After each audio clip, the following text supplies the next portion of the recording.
Hey, hey, hey, everybody. It's your girl Lush, and I'm back again. And today we're going to have the one and only Nancy Lyons in the building. She is a phenomenon, an extraordinary woman that has been fighting on the forefront and advocacy for equality. She's a tech guru. On top of that, she has an amazing book. This is not only her first book, she has several books she's wrote. This is one of her amazing books that's definitely going to help you when you're definitely in that stump where you feel like you're stuck in your business or your work. And it's called Work Like a Boss. Okay, like a boss. Own it, step into it, and you already know what it is, man. So we're going to go ahead and bring the beautiful woman and phenomenal woman of tonight, the one and only Nancy Lyons. Hey, Lush, thanks for having me. I really appreciate it. Oh, I truly appreciate you.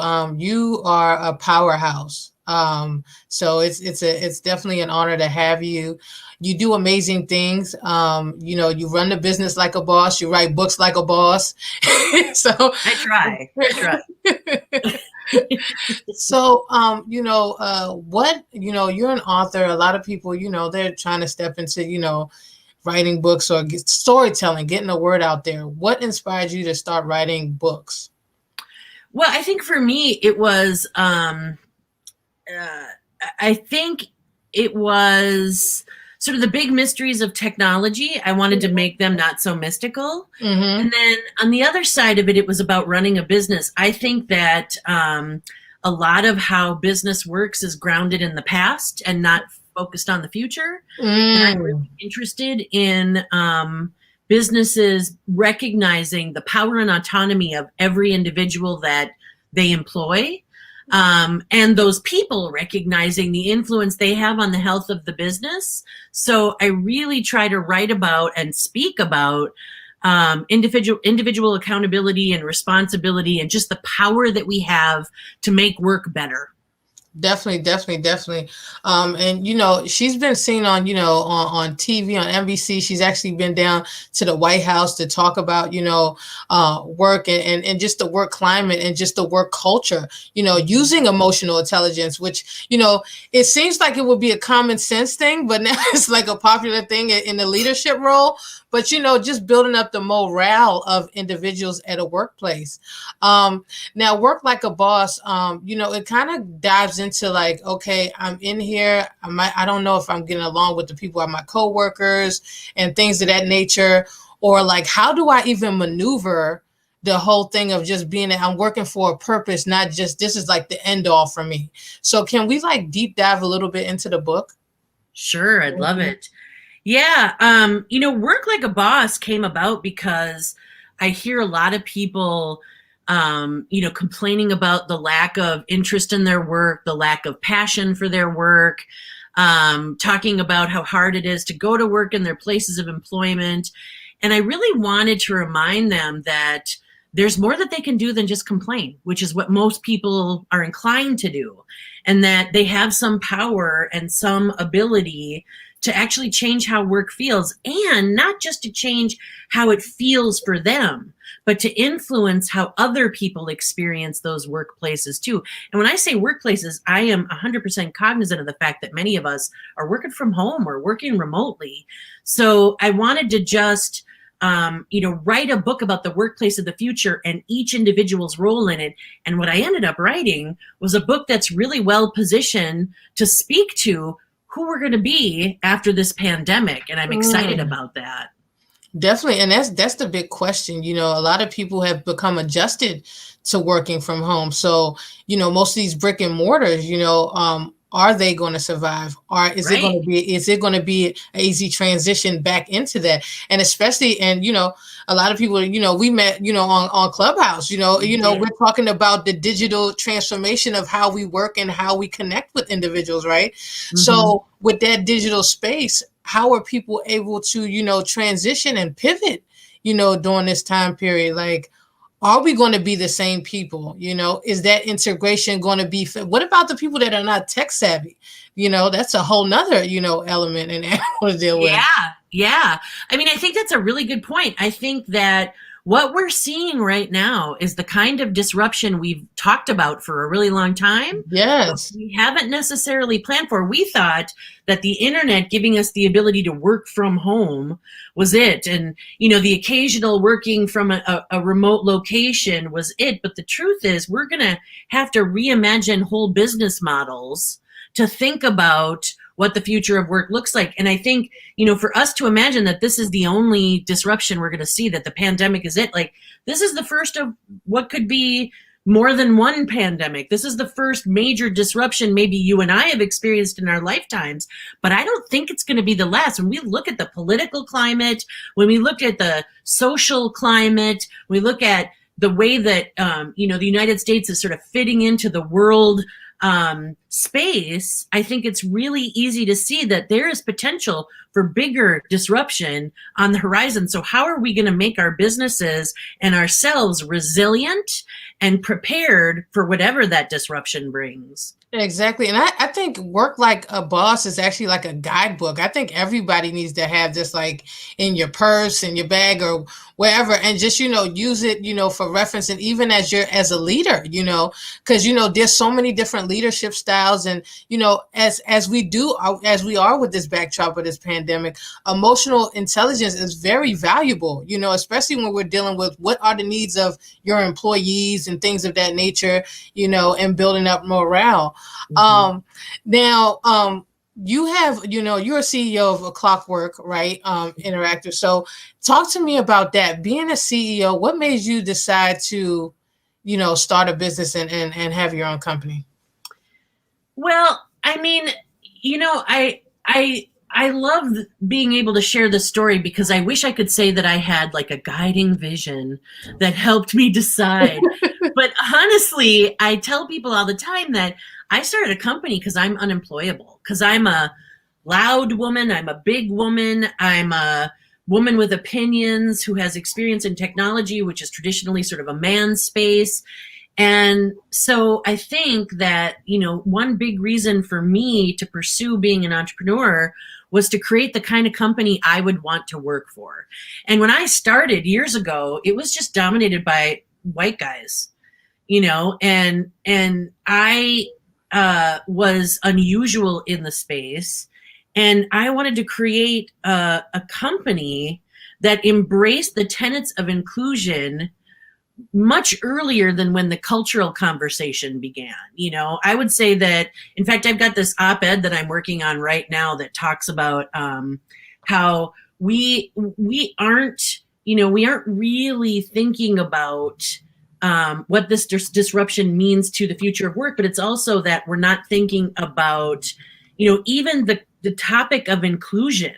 We're all working so hard to keep white people comfortable that we're not disrupting workspaces to make space for all talented people. And that's something that, I don't want to overrepresent my own interests or abilities, but I will say that that's something I was really trying to create a long time ago. Mm-hmm. And you can see it with the dynamic of the way the structure of your company is, and what you stand for. Because we talk about equality, but also just equity too, providing the same playing field for women of all background, and and everybody of all different facets. Sometimes we're fighting this fight for women and just equality, and just making sure that they have the same tools so they can have the same start for anything that they're doing, whether it's business. They still, they've reached a certain mark when it comes to government contracting certain things, but it's still, still lacking, Oh yeah. It's still lacking when it comes to that. And, most of the time, like you said, tech was like male dominated, by, a lot of white guys. But now, I'm seeing the diversity of, at tech at one time, it was just a computer. Now there's social tech. There's so many different levels to tech. It's just amazing. How do you see, as being a guru and being in this space, how have you seen the evolution of tech for you, and where do you see it in the future? Sure. Well, the evolution has been amazing and pretty incredible to watch. But I will say, when I started, our first company, my business partners and I had a company before this one that was an internet service provider, and so we were young, really too young probably, and we were offering internet services to folks, and they were dialing up on analog modems. Wow. So do you remember? I mean, I don't know how old you are, but do you I remember the old modems that made the noise when they logged in? Damn, yeah. Yeah, exactly. The dee-da-dee, Yeah.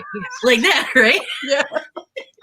And we were selling that kind of internet services to end users, and nobody knew what they were doing. And we would give them a floppy disk. Do you remember floppy disks? Yes. And they had to install it on their computer. And I remember driving to people's houses to help them install it so that they could get on the internet. So we started, there. And so when you talk about the evolution, it's been unreal. And I often try to remind people that humans had a long time to adapt to evolution prior to technology. So the world was, the universe was created, a billion years ago. And then, Earth was created maybe a million years ago.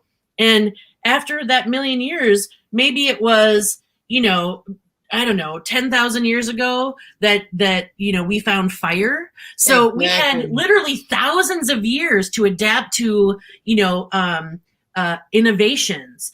And then after fire, it was only 300 years ago that we discovered electricity and we started to use it in our homes. So we had literally, thousands of years until we went from fire to electricity. But in the last 25 years, the internet has become mainstream. And we went from these giant tower computers and slow internet connections where we dialed in through an analog phone line to expecting everything to show up like this, where, I have my first computer had less power than I have in my computing power than I have in my hands right now. And I can, I can run my entire business from this if I choose to do it. I mean, that's a phenomenal shift. The other thing that I think is worth noting is we're also looking at these really future focused technologies like virtual reality, augmented reality, and everybody's trying to monetize those things. I mentioned that op-ed that I'm writing, and I think the thing that I want to point out is we're trying to monetize virtual reality. And we haven't even figured out how to create real connection with the technology we have. And so I do think that, when we think about the evolution, I'd like us to start thinking about that thing in the middle where technology complements human interaction.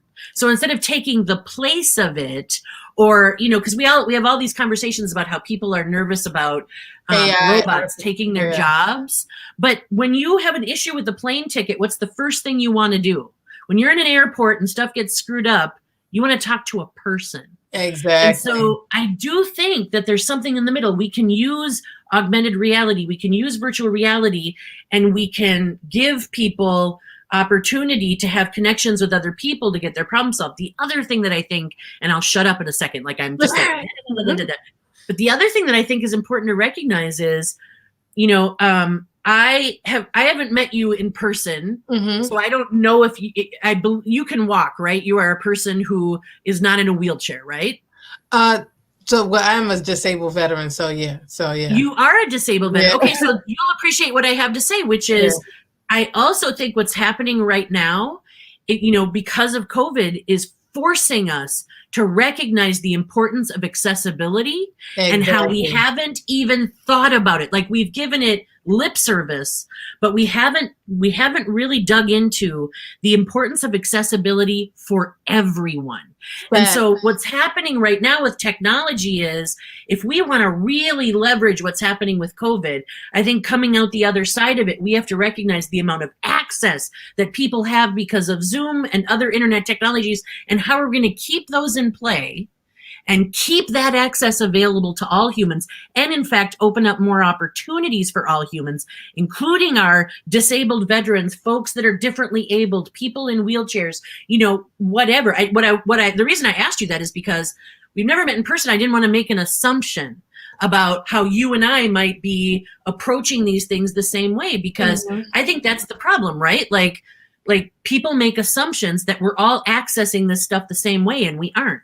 Definitely, definitely. And that was a viable point because even like I said, take for instance like a clubhouse like where we met at. I met somebody that was deaf on there. You know, they're using voice, they're using voice to access and the stuff is typing and repeating it to is they're able to do they have somebody like repeating or like signing for them or whatever is going on, but they're able to interact through that.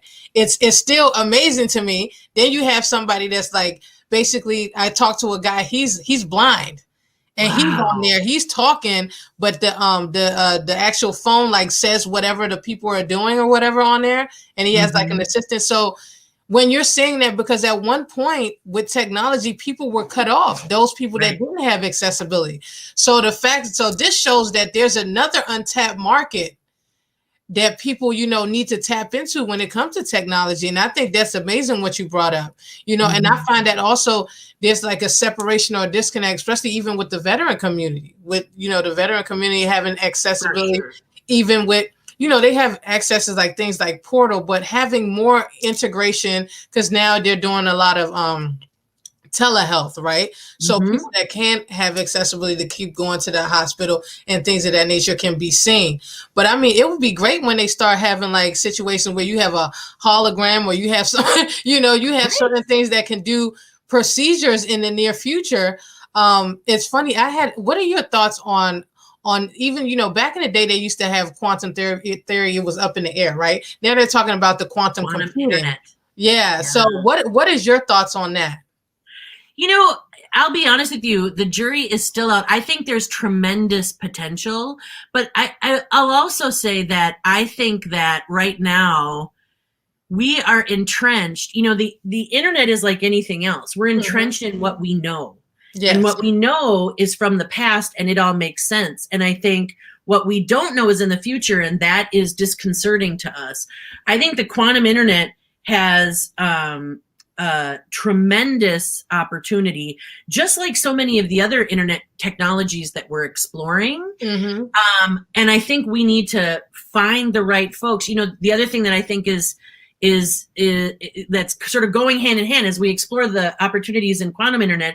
There's also, this thinking that the internet will soon be regulated because of how we're communicating on it, which I think are two issues that are sort of naturally in conflict with one another. Because in order for us to explore, some of these new technologies, we have to have the freedom to do it and to experiment. So I think it's interesting. One of the things that I also think is problematic is we're a capitalistic society. And the reason that a lot of people that are differently able didn't see access to some of these things is because we couldn't figure out how to monetize that access. And I would say the same about some of this experimentation.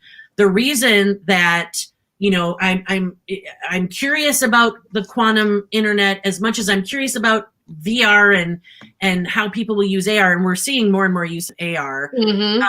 But I'm curious about them. But I think until people go, oh, this is exactly how I'm going to make money with it, we aren't going to see enough investment because people want the return on their investment very quickly. Exactly, because we live in an on-demand society, so everything's like this. Like they're making like getting your food delivered, dry cleaning. Even you can do TaskRabbit and get a babysitter or whatever. You know what I'm saying? So like everything's like so accessible. So if a business is not able to pivot or be accessible at the moment where people are like, I wanted this fast, it's almost like out of sight, out of mind. Oh yeah. What is some of the advice for as we're changing into this new climate, even though with you and some people like us that have been talking about tech for a couple of years, kind of ahead of the curve because you've kind of pivoted a lot of stuff online. What is some advice for like CEOs or leaderships or business owners as they're moving into this new climate? Like some advice you would give them, like your top 3 things. Well, I think recognizing that the best ideas don't necessarily come from the leadership, that there are young people and people at all different, layers of an organization that are playing with or exploring new technologies that could be advantageous. And they don't have to overinvest in an experiment. They can just try something. Mm. You know, and trying things like oftentimes it's the people around you that understand the nuances of your business almost better than you because you're Ooh. focused on staying alive, especially when you're in trouble. So listening to those folks and, you know, investing in their ideas not only works for retention, but also helps as you think about how you want to evolve your business. So I guess that's one thing, like be open to ideas regardless of where they come from. I also think, you know, recognizing that we talk a lot about pivoting right now, Mm-hmm. and pivoting sounds really dramatic, doesn't it? Like I did this and now I must do this, you know, like it's a really big shift. And I think evolution in business can be incremental. You can make Mm. tiny changes in a direction and prove them out and see if they work. You know, in tech, you know, agile or iterative work is actually something that's highly popular because we're not over investing. We're not throwing the baby out with the bathwater. We're just, you know, we're just we're making incremental changes to something that we built.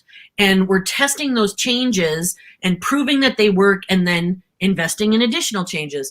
So I do think that, like, you know, I was even saying, because people say to me all the time, well, it's easy for you to talk about this stuff because you're not in the restaurant business. And they're right. I'm not in the restaurant business, and restaurant businesses are really in trouble right now. Yes, they are. But, right? But nobody wants restaurants to go away. Doesn't want to support them. So how can they try tiny changes and invite their communities to support them through this chaos?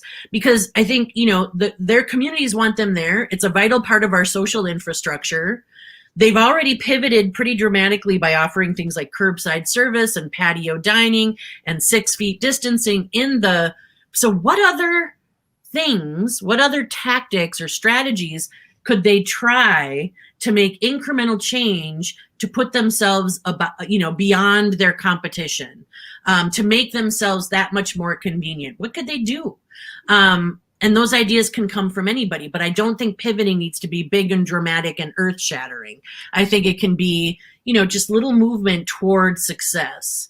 You are absolutely right about that. Yes. Yeah, I mean, I think I also think, you know, especially where the virus is concerned, we just got to get through it. And nobody wants businesses to die, and the government has to figure something out, and we have to figure out how to support each other.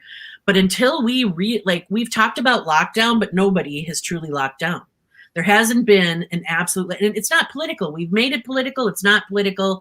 Like when you look at New Zealand, they just didn't leave their houses and didn't let anybody in or out. And now they don't have a virus. Exactly. So what are, you know, like we've got this weird culture where people are fighting with each other and making it personal and acting as if their governments are trying to destroy their business. It's counterintuitive to believe that government wants to hurt business. Of course they don't. Government doesn't exist without business because taxes. You know, people have to get paid for government to exist. Exactly. So nobody wants the demise of any business. What we want is to live and to walk around truly without our masks. And I want to get on a plane, man. I want to get on a plane and go to the ocean and hug people. I know. Right? Well, that human interaction is like something that, you know, so many people are just trying to have right now. And, you know, it's, you know, unfortunately due to, you know, this whole system, you know, we're still kind of stuck in this. And I still have hope for the country that we'll do better, you know, but it's just sad. But now that we do have, like, you know, internet and access to at least talk to people, have conversations, like, you know, you're amazing, you know, Nancy, like we met, and I mean, she's just, you know, that is so many different layers to her. She's just an awesome person. And, you know, once you get to, oh, thank you. I am so impressed with you. I really am. I think you are one of the people that has made Clubhouse something that I go back to, because I think, you know, as an app, I think there's a lot of people on there trying to prove their accomplishments. And then there are people on there that are just decent human beings trying to connect with others. And you are one of those. Certainly you are accomplished, but you don't lead with that. You lead with love. And I really have so much respect for that. And I really appreciate it. Oh, thank you. Don't make me cry right now. Come on now. Thank you so much, Nancy. It's just, I think with life, and, I've seen so much. It's like, you have to lead with love, because at the end of the day, all the stuff that we do, we can't take it with us when we're gone. We have to appreciate people for who they are. And, every time when I interview people, it's more about, we see all the glitz and the glam, but who is that person? You're a mom, you're a wife, you're a business owner, you advocate for people, you do so much, you give so much of yourself. And, I want people to see that whole thing encompassed into one thing. Like, this is you, Yeah. I appreciate that very much. Welcome. And I do think, I often say, a few years ago, I was thinking about running for office, and I remember talking to a friend of mine who's an attorney, and she said to me, "You can do more as a private citizen with a platform of a successful business than you can in politics, because you're so muted there, because people are really out to destroy each other there." And so I really took that to heart, and I use my business as a platform to amplify messages that people need to hear. And so I'm grateful that you saw that, and I'm grateful for the opportunity to do it, because I know lots of people don't have a voice in this climate, and I want to be it for them. Definitely. And that we always ask people, you answered it for us, finding your voice. When exactly did you find your voice? And, having your business and leveraging that to be able to spread that message. And, we need more of that. Now, if you could work with anybody, dead or alive, whether it's in tech or anything or whatever, who would you work with? Wow, that's a good one. I mean, I kind of want to hang. This is going to be funny. I kind of want to hang out with Oprah and Gail. I'll be honest with you. I'd like to, sadly, I just feel like they have just such a fun friendship, and they're I just think they're both really down to earth, wildly successful. I mean, let's face that Oprah's kind of a queen at this point. Like, she is, she's straight up royalty. So I'm sure she's got however many billions of dollars. So she's probably a little out of touch with what the rest of us live like. Yeah. But I still feel like she hasn't forgotten where she came from. And those are the leaders that I like the most, because nobody's beneath them. And I think it's really important. So, I mean, there's, the girly side of girl. I mean, I'm not that girly, but there's that part of me that's like, oh, I'd love to hang out with Oprah. But I think, gosh, there's so many. There's just so many. I think, probably Oprah. I think, don't we all? Hey, yeah. Don't we all? And the last thing I wanted to ask you is, what do you want people to take away? Like, the main number one nugget you want people to take away from your new book? Oh, I want people to take away the fact that they have agency, they have power, they can be the change, they can be change makers, and good, healthy, productive change. And work doesn't suck, work doesn't have to suck if they change their mindsets. And they don't, one of the things I say in the book is, nobody, even Oprah and Gail, nobody is fearless, but we all have the ability to fear less. And when we fear less, we do better. So I think those, fear is a big reason. It's a big paralyzer in the workplace. And those are the things I'm always trying to encourage in people. And those are some of the key messages in the book. So thanks for asking me that. Definitely. So definitely, you guys heard Nancy, it's an amazing book. Make sure you get it for your friends, your family. The book is amazing, and it fits right in your purse. So right. So it's definitely, when you're at work and you feel like, your boss is kind of like really picking that like last nerve, open a book and just see a way to navigate through that, and find an alternative. So like, anybody can find and take takeaways from this book. And then also, she's a global speaker. Nancy's a global speaker. She, she's a mentor. So like and she's very personable. So like, if you're definitely, in that pivot or stuck place, or you're in tech or trying to figure out how to navigate, definitely, hit her up, LinkedIn, Twitter. It's Nancy Lyons everywhere. She's Googleable, so she's everywhere. So make sure that you connect with her and make sure you support, where can they purchase the book at right now, Nancy? Any place they buy books, they can purchase the book. So if you go to Amazon, it's there. If you're not into Amazon, all you got to do is go to worklikeaboss.com, and all of the available outlets to buy the book are listed there and linked. Definitely. And she's a guru when it comes to tech, all things tech. She's there, and then she's just fun.